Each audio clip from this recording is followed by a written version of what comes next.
Hello, and thank you for joining us here for Cherry Blossom Home Edition. The Missouri Cherry Blossom Festival takes place every year, the last weekend of April, here in Marshfield, Missouri. And it's our mission to preserve American history and to present it in a unique and interesting way. This year, due to the pandemic, we have moved our festival online and hope that you will enjoy the interviews and panels that we have in store for you. Our next moderator is an outstanding presidential historian. We've been so fortunate to have him as part of the Cherry Blossom Festival for several years now. When I think back of how we even met, it's kind of an interesting story. We met in the parking lot in Plains, Georgia, and little did I know from that acquaintance would come such an outstanding friendship and such a valuable part of our Cherry Blossom Festival. To moderate our Presidential Family Forum, I give you Dr. Larry Cook.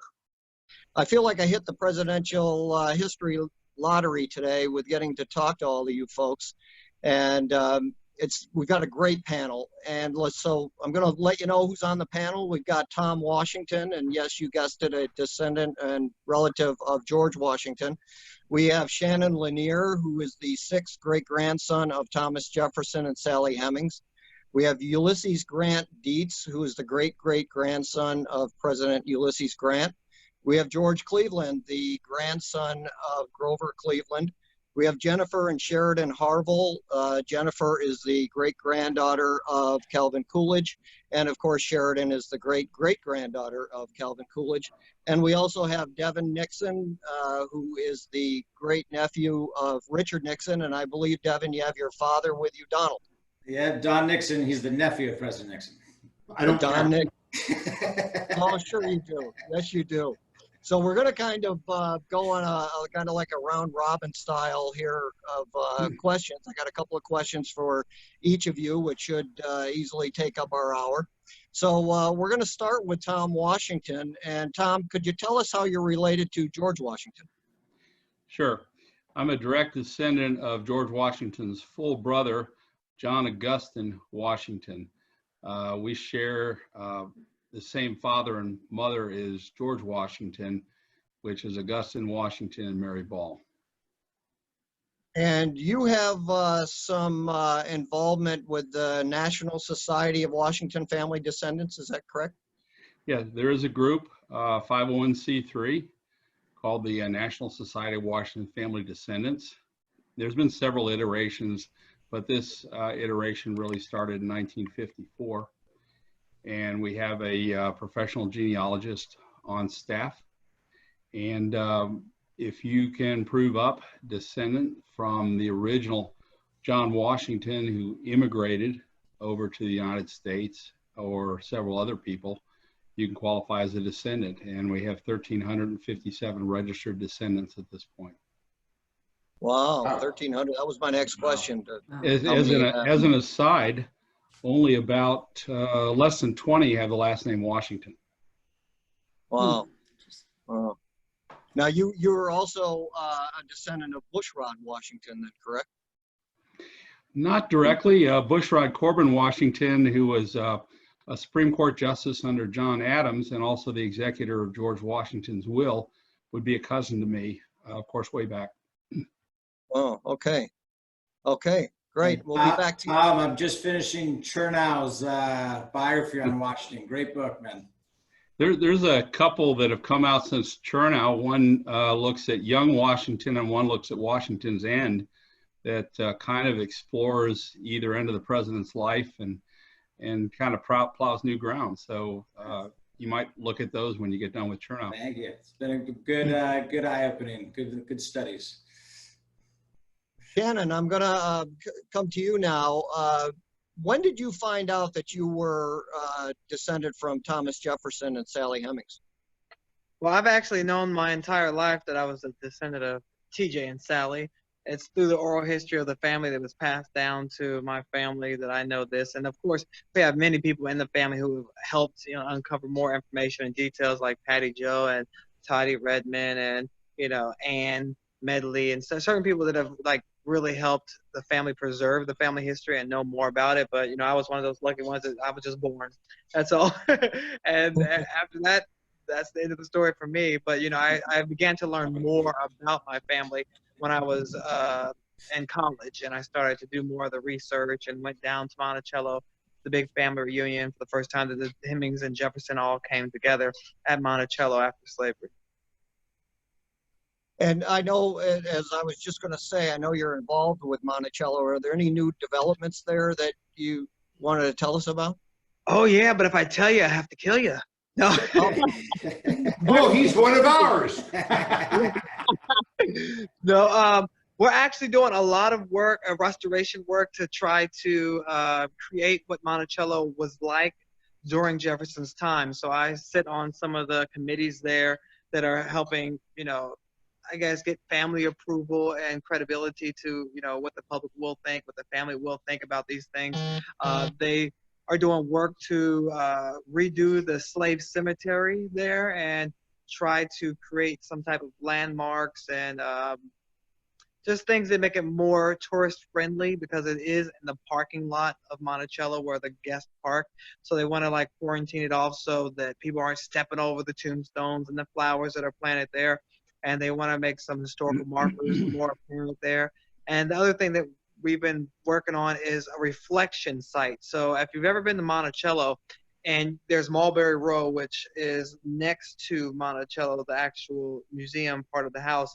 Mulberry Row is where the slaves worked and lived. And at the end of Mulberry Row, as if you're going to Jefferson's tombstone, there will be off to the left-hand side a reflection area where people can really sit and think about everything that they've just seen, because it can be overwhelming for a lot of people to take in all that, you know, life was like at Monticello and everything that the slaves went through and Jefferson went through and all that. So it's kind of really a place for people just to sit, to meditate, to think, to take it all in and kind of digest all the information they received.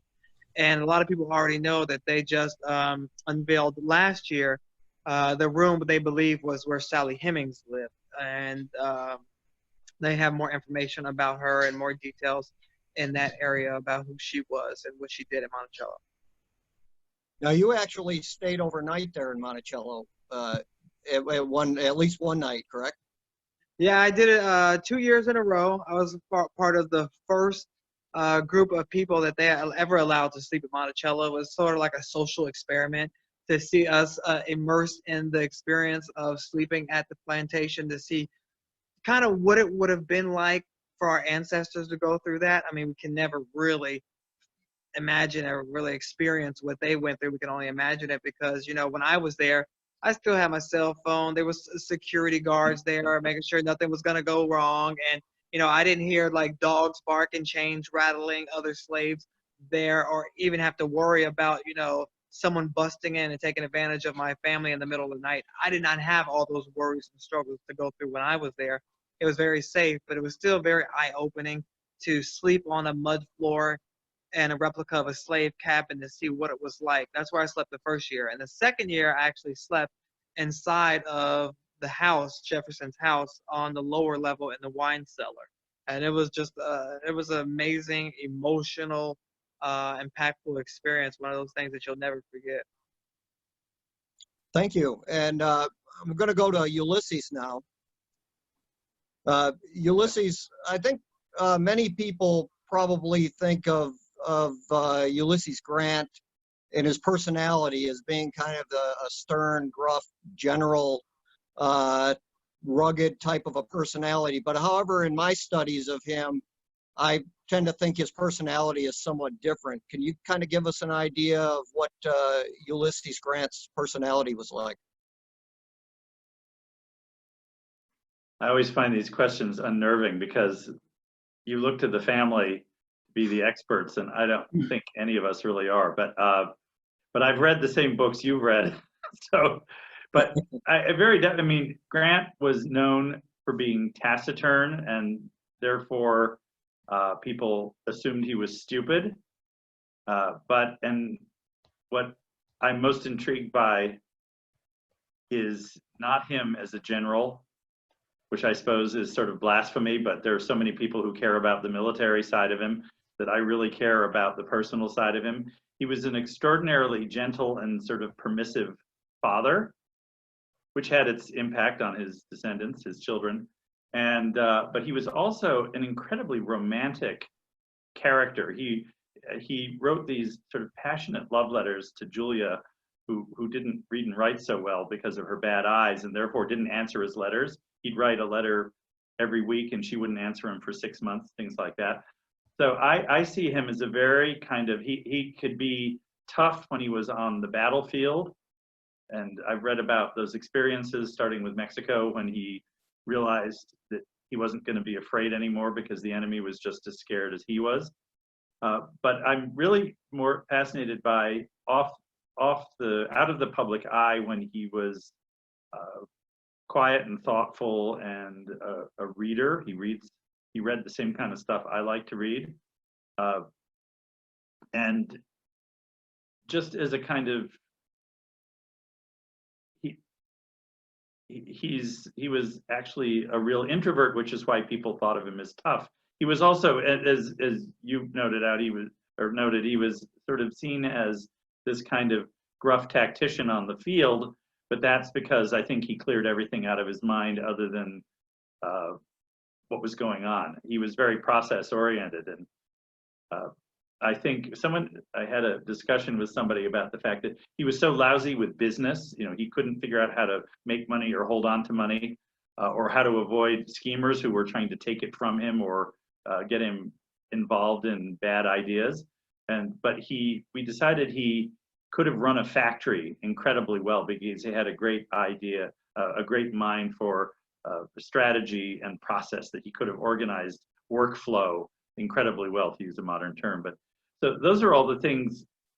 It's his kind of gentle, strangely romantic personality that really sticks in my mind more than what people saw of him at the time or think of him now.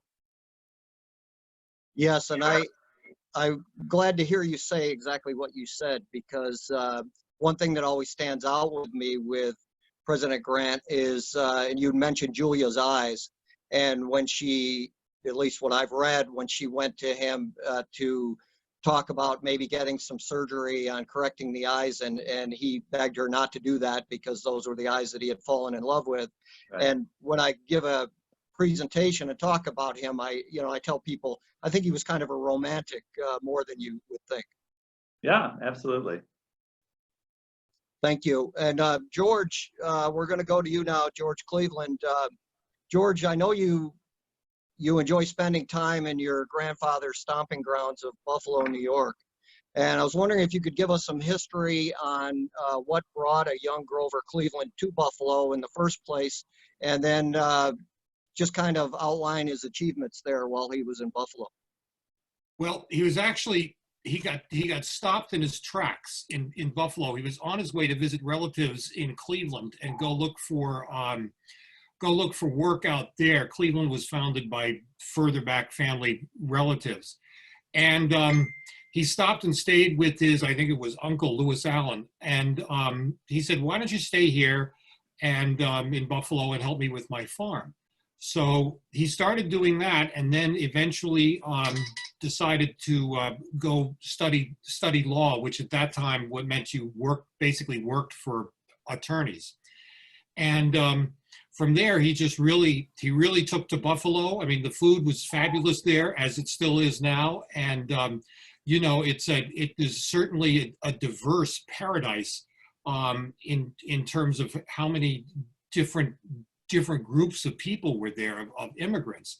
Plus, Buffalo is so cool because it's not really the Northeast and it's not really the Midwest. It's kind of like right in the middle of everything. And so he became interested in politics, and eventually he ran for mayor and won.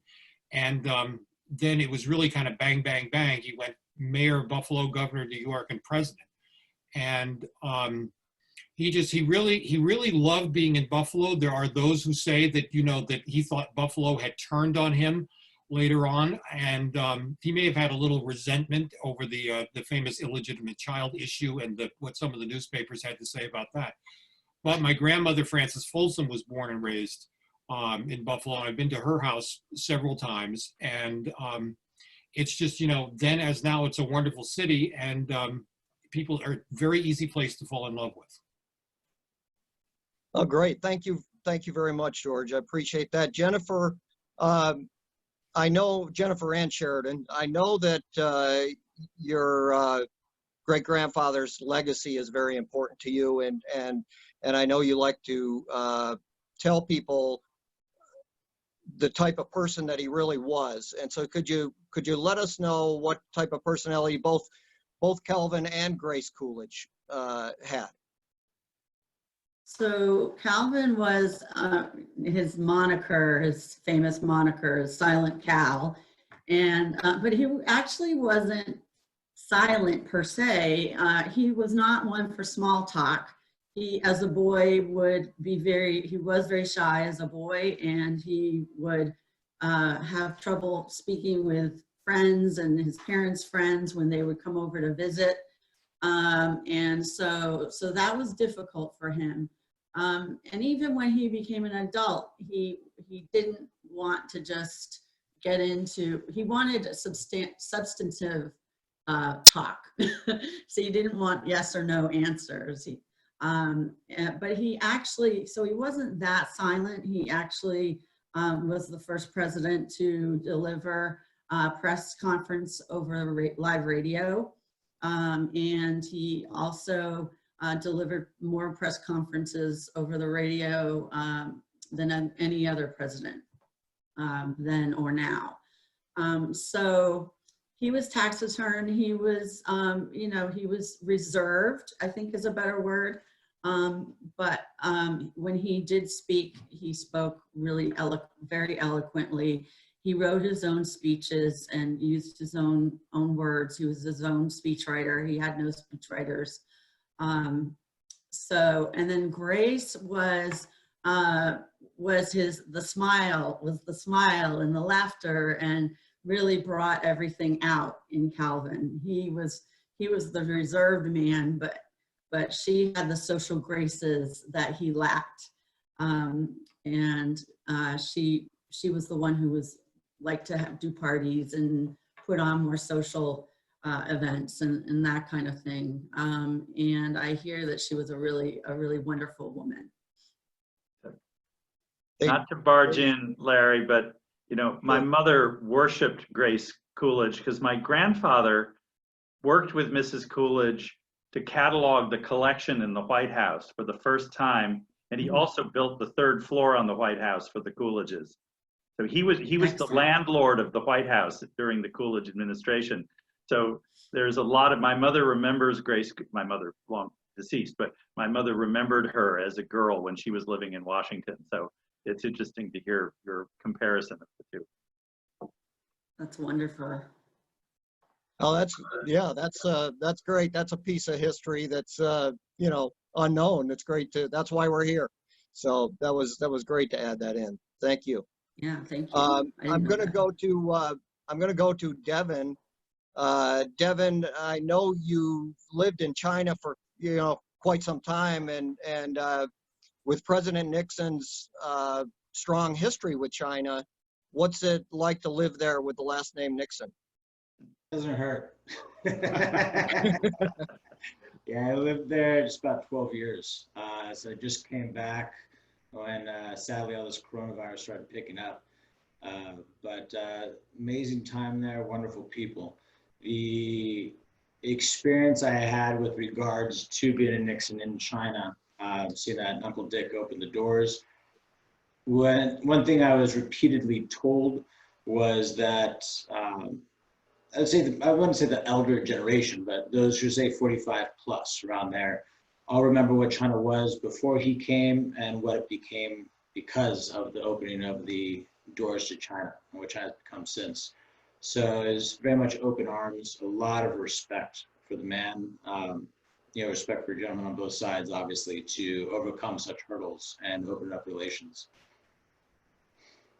So are you looked at as somewhat of a celebrity when you're, you know, when you're in China with that name? Maybe a D-list celebrity. A D-list. A lot of stuff.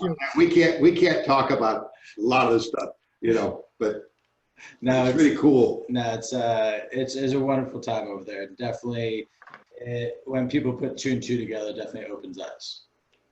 Sure, Yours. sure. Tom, I'm going to go back to you now. And from what I understand, your family had, and I don't know if they still have, but had several items that were had belonged to George Washington that were passed down through the family and through Washington's family. Could you tell me a little bit about that? Well, yeah, I can, and this will be somewhat lengthy, but over the generations, especially once the house was sold to the Mount Vernon Ladies Association in 1857, General Washington's personal items started getting sold by members of the family or donated. And when it got down to the generation prior to mine, there was a little bit left, but most of it had been, sold or donated somewhere. And in my father's generation, they just kind of decided that no one really had the space or the expertise to take care of these items in the way that they needed to be taken care of. So they were all donated in the generation prior to mine, what was left. And it went to one of three places: Mount Vernon, the Smithsonian to the American Museum, or to the Masonic Temple in Alexandria, who actually set up a Washington room at the very top of the Masonic National Temple. And that's where George Washington's family Bible resided until recently, although we found out, not because we were notified, that the Bible has been further lent out by the Masonic Temple to unknown parties. So, keeping track of those things over 8 generations, unless you're in a place like Mount Vernon or the Smithsonian, is quite a challenge. Sure. Now, do you have any items of your, that you own that came from George Washington? Do you have anything left? No, as I said, my father's generation made a decision that they were going to donate out everything that was left in family control that had been part of the presence. So nobody in my generation, to my knowledge, has anything left. Oh, okay. And when you were a kid and you were in school, did they believe you when you said you were a relative of George Washington? It's I saw something recently. I was looking online, and I tripped across the 1932 bicentennial celebration of Washington's birth. And I hadn't really appreciated what had happened during that bicentennial celebration, but literally the entire country celebrated George Washington's birth. And there were 5 volumes printed by the government and distributed of everything that was happening in the United States during that period of time. So I think, that generation in 1932 still venerated the Washington name, maybe more so than it is today. And that carries over to your question, when someone runs into somebody with the last name Washington, and there's many Washingtons out there. And when they run into the last name Washington, it's a little hard to believe, with so many people having the last name Washington, that there could still be some actual ancestors left. But as you pointed out, we've got 1,357 registered descendants in the National Society. And as part of the bicentennial celebration, and the reason I brought it up is they did a search at that time. And in fact, my great aunt, Annie Madison Washington, was the one asked to do the search.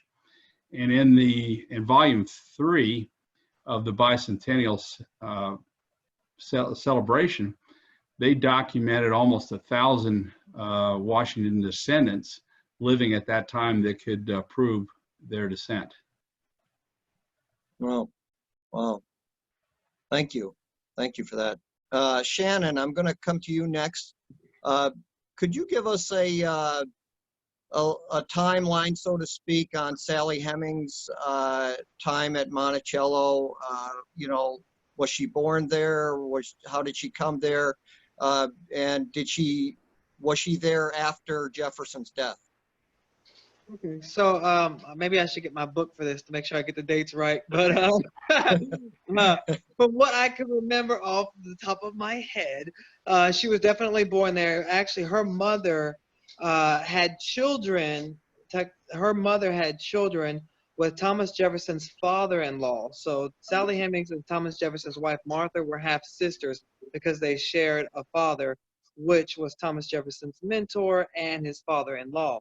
So when his father-in-law passed away, Thomas Jefferson, inherited all of his father-in-law's slaves. And so Sally Hemings' mother came with that. And Sally was about 14 years old when she traveled to France to be a steward over Jefferson's daughters, because he was over there and he was doing work over there for our country. And so she went to watch the daughters, and that's where it's believed they began their 38-year-long relationship together in France. Because at that time, a lot of people have to remember, at 14, when you're back then in 1800s, you're a grown, 1700s then, you're a grown woman. And so she was considered as such. And so they began their relationship there. She became pregnant with her first child there. And it was said by Jefferson that if you return to America with me, I will make sure all of our children are freed at the age of 21. Well, her brother was in France with her, and he tried to plead with her not to go back with Jefferson. When they were in France, they were free. He was like, we're free here. We can start new lives, not be slaves. Let's just stay here. But Jefferson promised her preferential treatment and the freedom of her children. So she decided to go back with Jefferson, and she stayed with him until he died. And then after he passed away, his daughter freed Sally Hemings, and she moved down the hill in Charlottesville, Virginia, to where now there is a Days Inn hotel. So if you've ever been driving through Charlottesville and you see that Days Inn, that's where Sally Hemings' house was. Now they believe after Sally Hemings died that they possibly would have buried her in the backyard of her house. So that location is now a parking lot where the Days Inn is. So now, you know, we don't know, we'll probably never know where she's buried. Some people speculate her children took her back up to Monticello and buried her with Jefferson. I don't know. You know, it would be really nice if we could learn more about her. Unfortunately, not a lot as is known about her, because anytime Jefferson did write about her, all of a sudden those pages of his journal were mysteriously disappeared. So, you know, less is known about her. We can tell you based on his farm books, you know, probably how much she made, what she ate, all those things. But personal stuff about her and his relationship disappeared or were mysteriously burned in a fire that he had. So unfortunately, now that's why they're working to uncover as much as possible with the new room that they've revealed at Monticello recently. Great. Thank you. Thank you for that. That's a lot of history there, and I thought you remembered it quite well without looking at your book. So that was good. I just, you know, I need to be able to recite the dates like some of the historians do. They can just tell you those dates. I can barely remember my own birthday, so I can't start getting dates. Well, I thought you did great. Thank you. Ulysses, I'm coming to you next.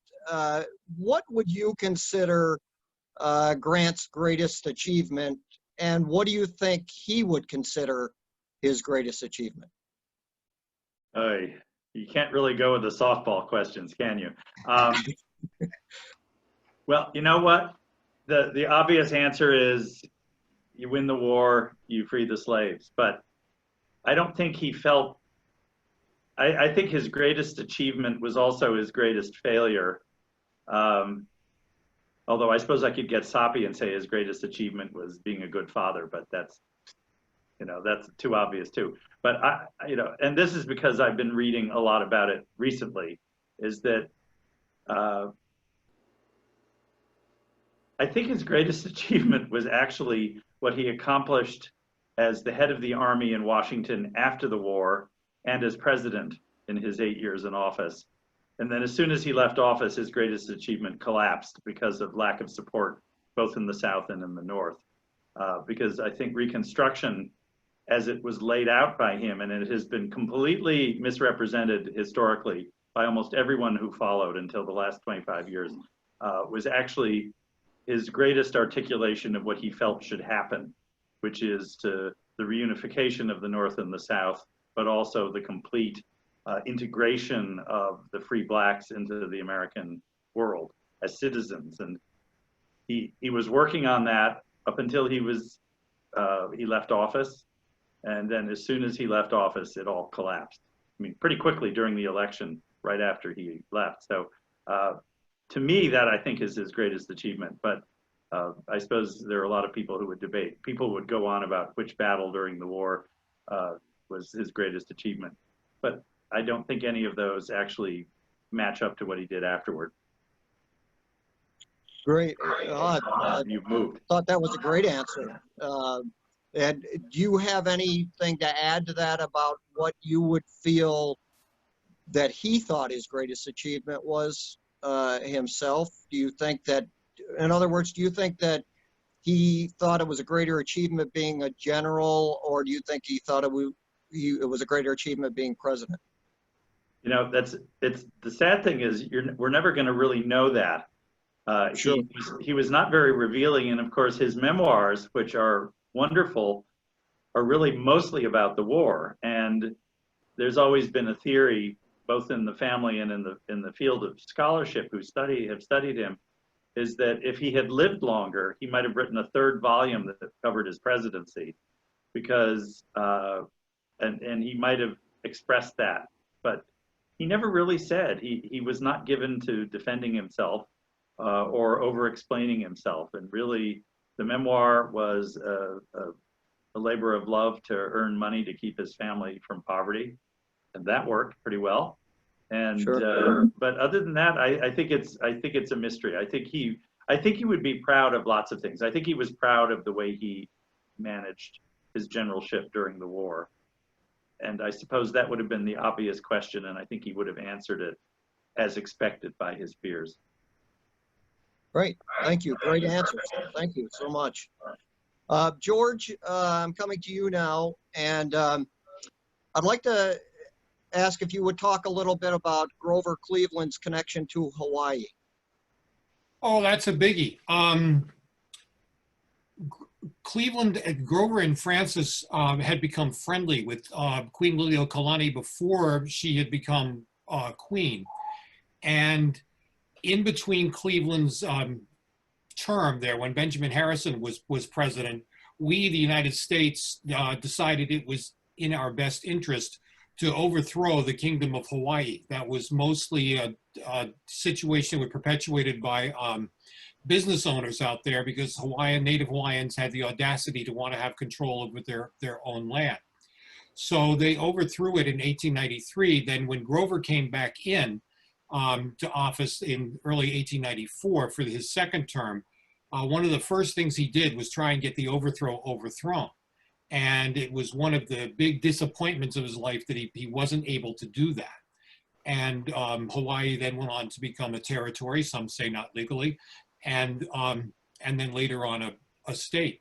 But he's thought of, a lot of Hawaiians think of him very highly, and fortunately their thinking of him highly has enabled me to become friendly with a lot of people out there. I've been out there 3 or 4 times. On Grover's birthday back in March, I did, unfortunately it was by telephone. I hate doing it by telephone, but there's a what I call the Cleveland Rock in downtown Honolulu. And so there was a birthday gathering there. So I spoke with everybody gathered there by phone. And you know, it's interesting particularly to see how where Hawaiian culture was pretty much completely squashed for a number of years. Very few people knew the language and the customs, and now that's just come roaring back in a number of different ways. And it's a beautiful, beautiful nation. There's a lot of them still consider it a nation. Sure. So when you go to Hawaii, you're kind of like Devon is when he's in China. You're very popular. Yeah, it depends. I don't know. Probably Devon's had the same experience in China. There's some people with whom you're also extremely unpopular. So In China, I never had that issue, but yeah, you I just can kind of understand. you just kind of roll with it. But I mean, you know, Hawaii is certainly a beautiful place. Hey, I got a show and tell for you because Larry, I know that you're a presidential collecting geek, so like I am, and I just happen to have, I can't show and tell in Marshfield because you can't bring anything with you, you know. But I just happen to have this sitting here, and that is this is the little book where that Grover kept his cribbage scores. And Oh, wow. he was an inveterate cribbage player. And then I also had, this is really precious. This was my grandmother's account book. And I know it comes out backwards, but you know, she was known as Frank Folsom. And this is from when she was a little girl in Buffalo, and then when she was a student at Wells and at Wells College out there. So just going to, you know, a couple of those fun things, like a lot of other people, you know, most things that were Grovers have become hot potatoes because of their perceived value. So a lot of them have been donated elsewhere. Last year, as I mentioned in Marshfield last year, we had donated the inaugural Bible to the, well, we didn't donate it. We arranged for the Library of Congress to have it. And so it's now parked there with all the others. But I also want to point out, I don't know if this has ever been done before, but I have a Blackberry Creek Retreat mug here. This is a video mugshot, not just a mugshot, but a video mugshot. And I just want to make sure Mark and Dixie are aware of this. So. Hey, what kind of leaves are those?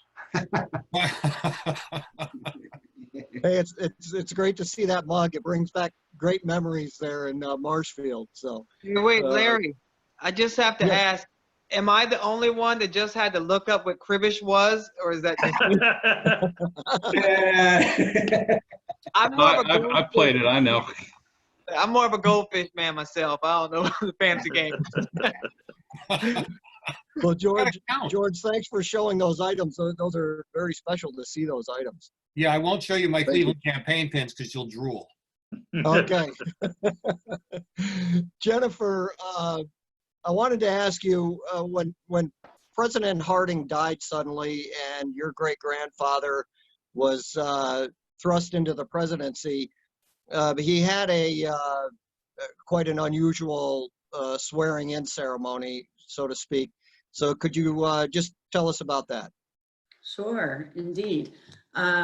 So President Harding was on the West Coast. He was in San Francisco traveling, and he died very suddenly. And so Vice President Coolidge had to be alerted as quickly as possible that our president was deceased and that he needed to be sworn in.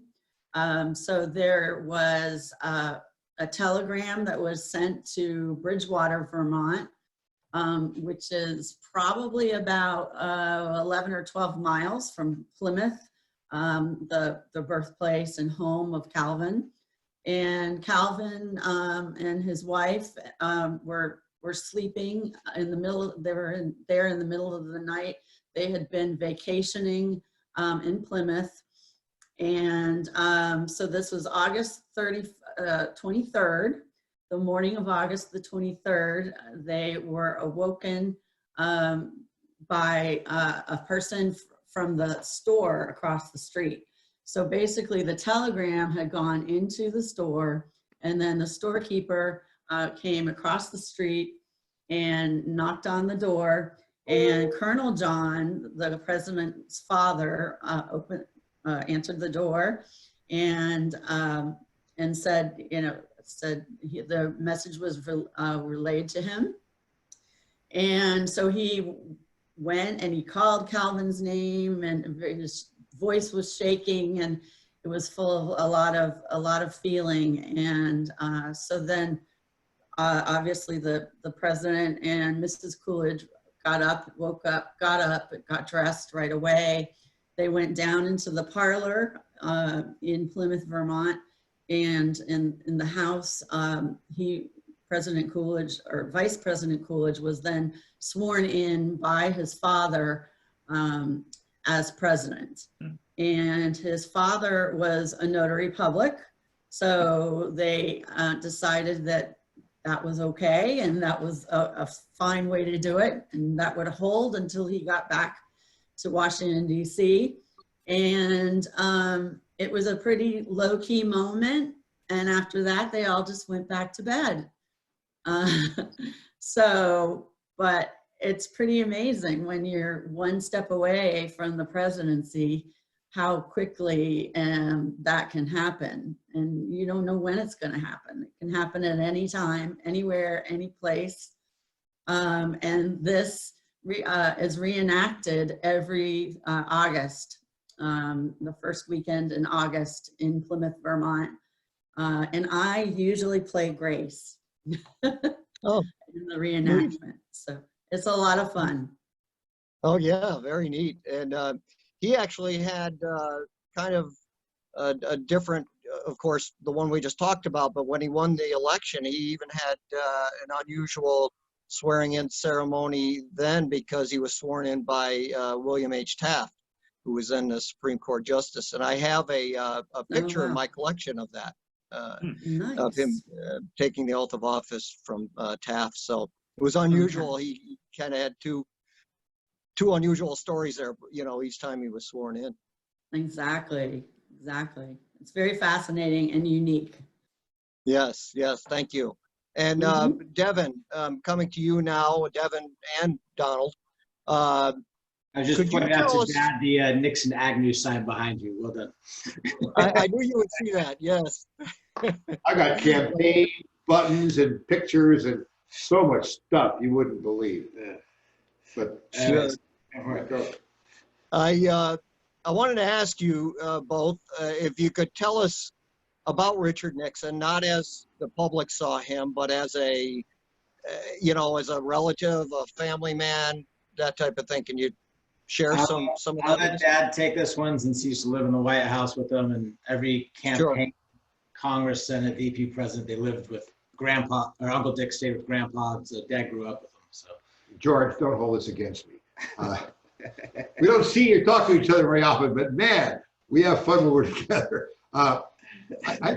Just more personal things. Let me see. I was small. I used to go back and spend time in the summertime with him when he was vice president, and then during the wintertime as well. But one time when I was back there, there was an incident with our next door neighbor. She didn't like the fact that I was blowing off fireworks and things like that next door, Uncle Dick's house.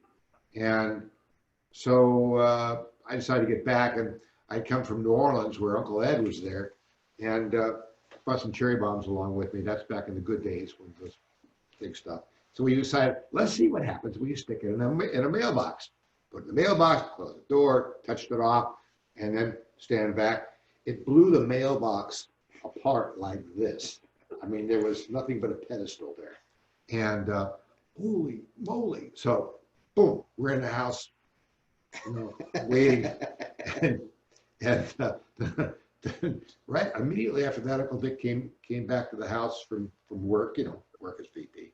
And like all of a sudden, boom, boom, boom, boom, knock on the door. Yes.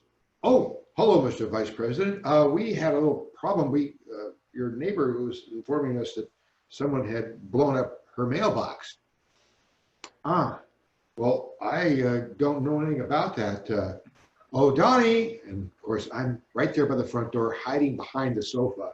You know, I was like, I don't know, 10, whatever. And no, I just don't know. Oh, yes, sir. No problem, Mr. President. Goodbye. Sorry to have bothered you. That was it. That was one of a whole chain of incidents. But I learned the meaning of the hand. You know, Grandpa had a good, you know, like that. And, oh, yeah. Oh, so, but one thing my dad did, though, which she was so proud of, when Aunt Pat and Uncle Dick got married in Riverside, they had a little incident where we had this Nixon's Market in Whittier, and they had a new car, you know, and he had just become I don't know, maybe Congress, maybe, I don't know, either the House or Senator, I don't know. I wasn't there. But like, he got married and Dad brought a big box. They had a big box full of all the canned goods and things like that they're going to take with them on their honeymoon into Mexico. Great. Dad took all the labels off all the cans. So they didn't know what the hell was there. That was the first thing. Second thing, he went in, I don't know if you guys are old enough, George for sure, opened up the hood, switched all the spark plugs around so it wouldn't work with the damn, all right? And then the coup de grace, we didn't have air conditioning in those days. So they put what's called Limburger cheese. If any of you know about that, if you don't know, look it up. The smelliest cheese on the planet. And they put that in the air vents down the floor on both sides. So it's hot, they're gonna open up the air vents. And man, I mean, woo! Uncle Dick was kind of pissed about that. And I mean, personal stuff. There were some other things that I was involved with, which I don't want to have taped. Put it this way, I was. Well, those are great stories. Thank you. I was generously suggested with a ticket to go to Geneva, Switzerland, and don't come back for 2 years. Long stories that go along with that stuff, but yeah, I had a lot of fun. And I went to go to the White House. It was so much fun because everybody, you know, like pick up people that would want to go into the White House. There'd be a big long line in those days. So I go pick and choose what I would like their families to help them go in. I make the parents go this way and I go that way. And the Secret Service was always very, very helpful.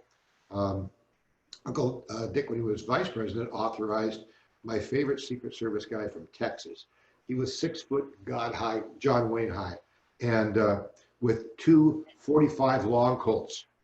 And we went in the basement in the house in Whittier where he proceeded to show me how to fire the long Colt. These are 45, these are big, I mean, huge. And so much stuff. He arranged for me to go to the FBI and go through the whole thing over there. And they let me fire John Dillinger's Tommy gun. They said, now just one round at a time, one round at a time. Well, I said, like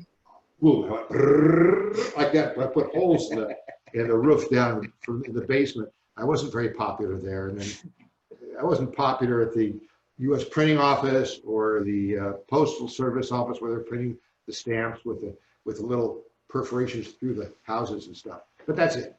I mean, there's so many. Well, thank you. Thank you, Don. Those are great stories. I appreciate it. And we're almost out of time here, but I'd like to just go to each one of you again. If there's anything else that you would like to add to this, we're going to start with Tom. Tom, we got about 30 seconds per person. If you'd like to add anything. George Washington died in 1799 before he could see the next century, and missed.